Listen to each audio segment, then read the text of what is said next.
Pisces, today we're going to do a bonus reading for you in regards to this eclipse that is happening this weekend in your sign. So the moon is going to be in Pisces and the sun is in Virgo, if you don't know. And there's going to be a lunar eclipse. And if you haven't watched the reading I just did for you for September, I feel like the energy in that reading was talking about that, but I didn't have full information at the time to pick up on what exactly we were talking about.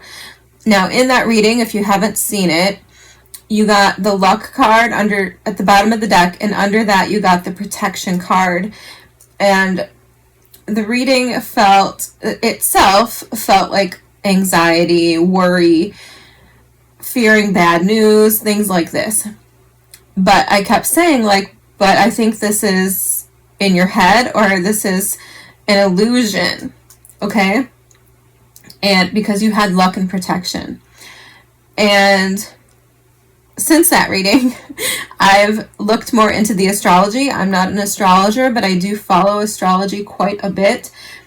And I realized that the moon, the Pisces moon, is going to trine Jupiter basically at the same time as the eclipse, okay? And to me, that was like a light bulb. There's your protection, there's your luck.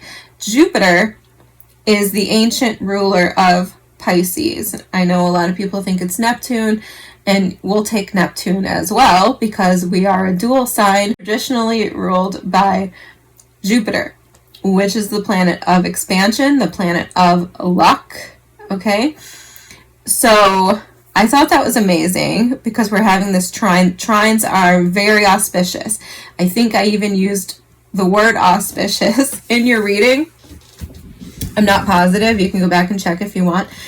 But that is the distinct feeling that I got, that like if something bad is happening, if that is your perception, I don't think it's accurate, or at the very least, it's going to be happening for you, for your benefit, because of that trine. Okay, so I know just seeing what's being said across social media platforms. Some people are very afraid of the eclipse, and there's a little bit of fear-mongering going on. In case you have seen any of that, I wanted to make a reading specifically for Pisces placements, okay? You don't have to be a Pisces sun. You could be a moon. I mean, especially Pisces moon people might be really impacted by this. Rising, it doesn't matter. If you have Pisces in your chart or heavy at any place in your chart, I think you're going to be impacted. And I mean, everybody's going to be impacted, but just Pisces placements probably will more so be. So this reading's for everyone really, but specifically for you. So I'm just going to pull a few cards. It's going to be just a freestyle because that really is the type of reading that I like to do. And I feel like that's really the energy right now in general when we talk about eclipses, right? We talk about chaos, we talk about the unexpected. We have Uranus and Gemini, which to me is like pure chaos, chaos on chaos. Like, I don't even know. I mean, it may be that placement or that transit that's happening here for forever. It's going to be for so long. I don't even know.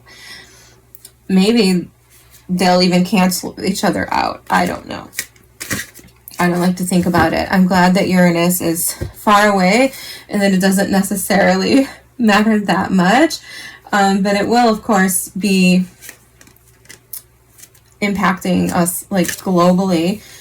On a general level, it will have an impact on humanity, societies, things like this. So I'm just going to pull 3 cards, and I'm going to pull 3 clarifiers. Okay, so we're going to start with the Queen of the Moon Oracle, and then I'm going to pull from the Ethereal Visions Tarot. At the end, I'll get you some affirmations, at least an affirmation from this deck. I mean, that's kind of what they are, affirmations. I might read from the book for any of these if I feel like it, okay? So we're just going to see a little bit what Spirit has to say about the eclipse. For Pisces placements, please. For Pisces placements. What do Pisces placements need to know about the eclipse? That's pretty. One more. Thank you. All right. Yes, abundance. I forgot to say that word. Abundance. That is the name of the game, I think, when it comes to what's happening with this eclipse. I feel like whatever's happening, it's happening because it's clearing the way for you to have more abundance, Pisces. And in your reading that I just did for September, once again, go watch it if you haven't watched it. The King of Pentacles was your first card out. Abundance. So that just confirms that even more for me. Hunter moon. Ooh, when's the Hunter moon? Does anybody know? I don't know all of the moon names offhand. Abundance and growth. Come on, this is beautiful. I gotta show you these cards, if only because they're gorgeous. So we have number 38 and number 5 at the bottom of the deck. Focus. I saw that when I was shuffling. Okay, we could be here all day. The cards that came out. Pleasure. Number 18. Somebody got this in September. I don't know who it was, but resistance. 25. I don't know what to think of this card. I'm going to look in the book on it because when I think of resistance, I think of, you know, some kind of struggle. But this card is quite beautiful. I don't know how to take that. But, I mean, we'll talk about it. And number 19, balance. Yeah. Gorgeous. We're always talking about balance, right? And it's important to keep your balance. I think that's one of the main, like, focuses that we need to keep in mind, at least for, like, the next week, specifically, is to maintain your balance. Maintain your focus, maintain your balance, stay grounded. This card makes me feel grounded. I'm going to look in the book on that really quick.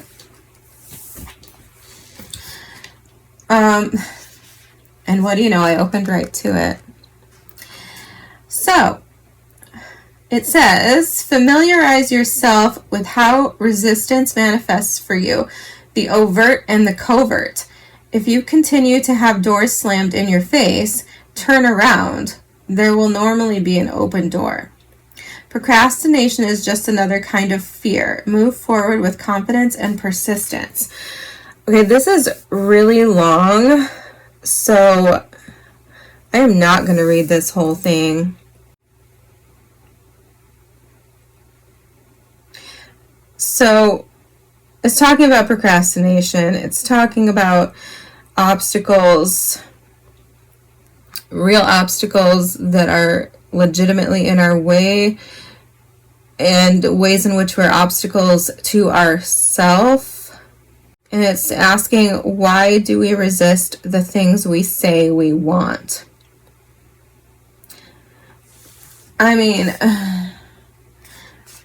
I've talked a lot about this in my personal life, in my everyday conversations, because I see this with a lot of people, is that they have a fear of success because there's so much that comes with that, right? Like, it's still, even though it's positive and you think you want it, and this plays into Neptune and Pisces too, which Neptune is going to retrograde again into Pisces. I don't know when that's happening, but I think it's coming up pretty soon, okay? So we're going to have like a repeat. We got Saturn and Neptune, both retrograding back into Pisces. I think this is the last time for both of them before they move into Aries for good and move on. But this is making me think of that, like Neptune and Pisces, preferring the fantasy over the reality, because in the reality of things, we would have to change so much, right? We would be set at a new standard that we would have to then maintain and keep up. And what do we do after that? You know, what do we do once we achieve a dream, a goal? Do we set another one? Like, you know, there's so many unknowns that get unlocked that I think people become afraid of success sometimes. But what I'm really getting off of this card is like boundaries. And because we're highlighting Pisces energy here, I feel like it's relevant that we focus here on setting our boundaries. I mean, and this can play right into what the book was saying about resistance, right? Like, we can set boundaries with ourselves and how we set ourselves up for failure, or how we don't meet our own expectations, right? Like, we can draw the line in the sand with our own selves sometimes when we need to, but also stand up for ourselves in everyday life. When we do get doors slammed in our face, what have you, sometimes it's worth putting up a fight about it. Whenever, you know, whenever someone disrespects you, things like this, I'll leave that open to your discretion. So, and then we have pleasure and balance, right? So I almost feel like this should be rearranged a little bit. But the pleasure card, for sure, I think that, I feel like it should be like this. The balance card should be in between pleasure and resistance. So I feel like that's self-explanatory. Allow yourself to be happy. Allow yourself to dream, and allow yourself to believe that that dream can come true. And accept it when it does, right? Don't self-sabotage yourself, because, I mean, I really do think that this is a magical time for everyone, but especially Pisces, especially other water placements too, because there's that trine going on. Okay.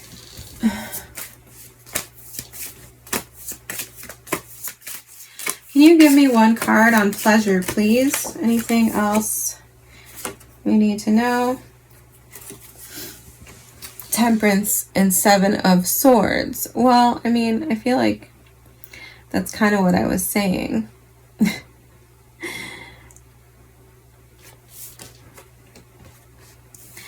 We'll come back to it. What's, tell me more about balance.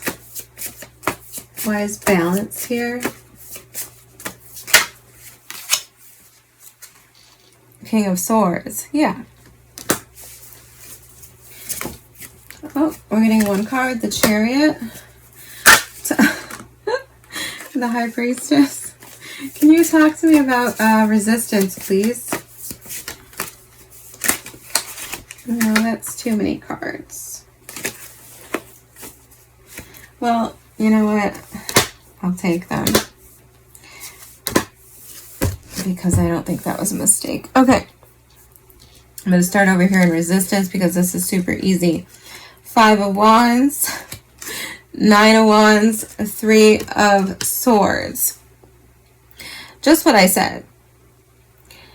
You need to be persistent. You need to not give up just because there's some friction, okay? Just because you lose something does not mean it's a loss. I will say it over and over again.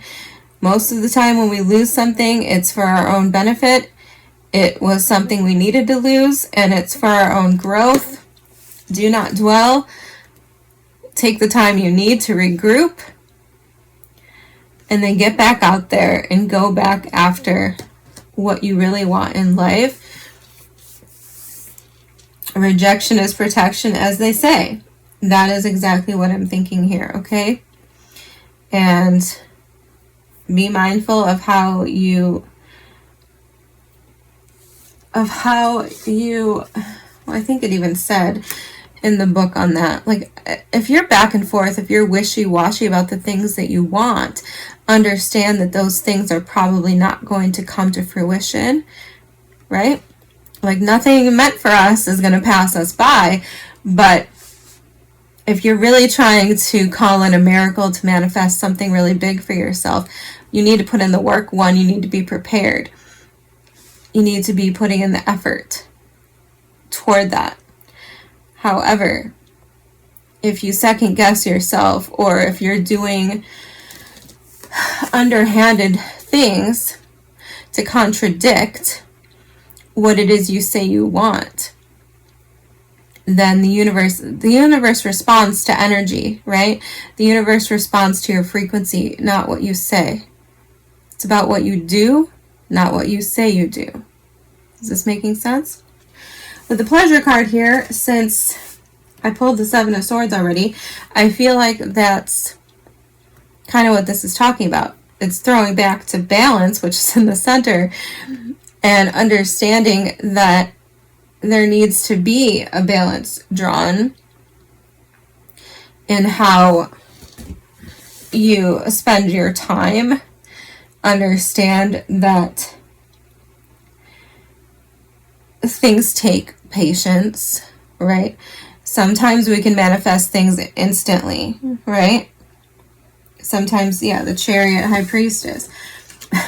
Sometimes things come in immediately. I know that's happened to me, right? I'll say something and boom, within a few minutes, something happens, and it's actually kind of scary. But other things take time. That's why we need to be really certain about the things we want. And we need to invest in them, and we need to put effort into them. And then we need to also trust in the universe and divine timing, and make sure that we are focused and that we're not, how do I say, self-sabotaging ourselves, basically. Not doing anything underhanded is what I'm feeling here, to undermine our own selves. I hope that makes sense. It's like about, yes, there we go. That's another one. It's sort of about like brainwashing yourself, or like brainwashing yourself. It's like feeling the energy, feeling,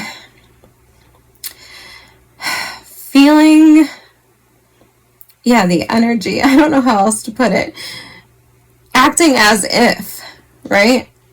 If you're familiar with this, what you're envisioning, what you want your life to look like, what you want to accomplish. Really feel it in that moment. Be it, right? Like, if you want to be successful, for example, at something specific, right? Believe in your mind that you are. Act as if you are in whatever way. Like, try to pull that Pisces magic, right? People call us delusional and say that we live in a fantasy world or whatever that's not real. Put that hat on, because what those people who say that don't know is that is how you do magic. That is how you manifest things into your life, by imagining that they're already yours. Right? Sometimes you have to brainwash yourself while you are waiting for them to come in. You have to really feel the emotions of how this goal is going to make you feel when it's yours. Now, with the balance. Yes, and this is part of the formula. King of Swords. You have to remain detached, fair-minded, clear-headed, and not let setbacks or things that seem like bad news drag you down.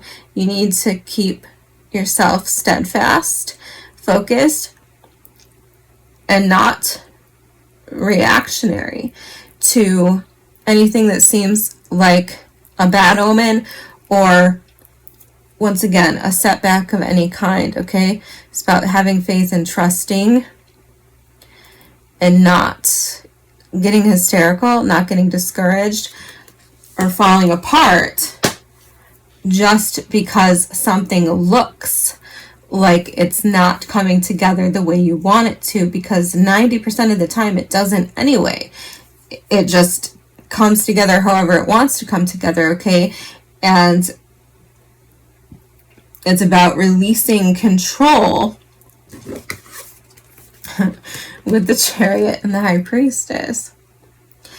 It's like releasing control, trusting that the universe is driving you there. Why? Because you are connected, because you asked for something and the universe heard you. And now you just have to trust where you're going and really tap in, really tune in to your intuition as it guides you. And I mean, I wish I could figure out how to like teach that mentality, but it's just basically like following your whims to an extent. If you get an inkling that you should go to the fruit market, then go to the fruit market. You know, go. There's a reason. There's something there for you, right? There's something on your path.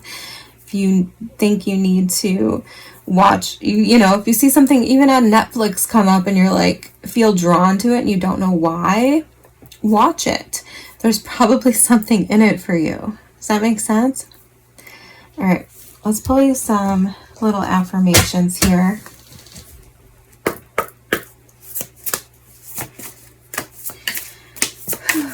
For Pisces spirit, Pisces placements, what do they need to hear at this time, specifically for the eclipse energy? What do Pisces need to hear?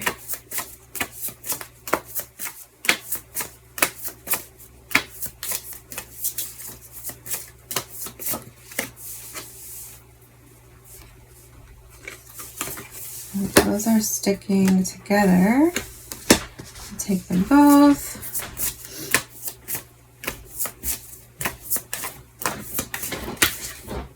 Well, that was underneath the bottom of the deck when I showed you the deck. We'll get one more. Okay. At the bottom of the deck, I am open to receive. Yes. Didn't this card here, resistance, talk about blocks? Setting up blocks for yourself? Yes. Make sure there are no blocks for yourself, Pisces. And that, like I said, we already covered it. That means in your mind. That means in your emotions, right? Focus on, yes, I am happy. Feel that energy. Like I told you. Feel the energy of how you're going to feel. I know it sounds ridiculous if you've never done it or if you don't understand what I'm talking about, but practice. It's like acting class. Practice being in that moment as if it is your reality. I am celebrated. Yeah, I mean, I didn't talk enough about this, but the full moon trine Jupiter in Cancer, some of you, this energy is big energy. Like this is major things happening for you. And I mean, it could be love, it could be career, it could be money, fame, fortune. I mean, really, realistically. I'm a healer, of course. We're Pisces, that's what we do. It's in all of us. If we choose to tap into it, it's there. I speak highly of myself. Yes, this is very important. This goes along with that resistance and pleasure, right? You have to speak highly of yourself. You have to gas yourself up. You have to believe that you're worth it, that you're worthy, that the universe has your back, and that good things are coming in for you. because that's part of brainwashing yourself. Okay, I hope that makes sense, Pisces. I would only expect good things from this eclipse, okay? But be prepared, once again, be prepared for unexpected events. They may seem like setbacks, they may seem like bad news, but remember that it's all working out for you, okay? Oh, and I just realized, High Priestess with the Chariot. This is Cancer and Pisces energy. So this is literally like talking about the moon trine Jupiter. The moon is going to be in Pisces. Jupiter is in Cancer. That's amazing. I didn't even get that until just now as I was wrapping up. Okay. I hope that helps, Pisces. I really wanted to try to gas you up, make you feel better, give you some reassurance. So this is what I have for that. Take care. I will see you soon.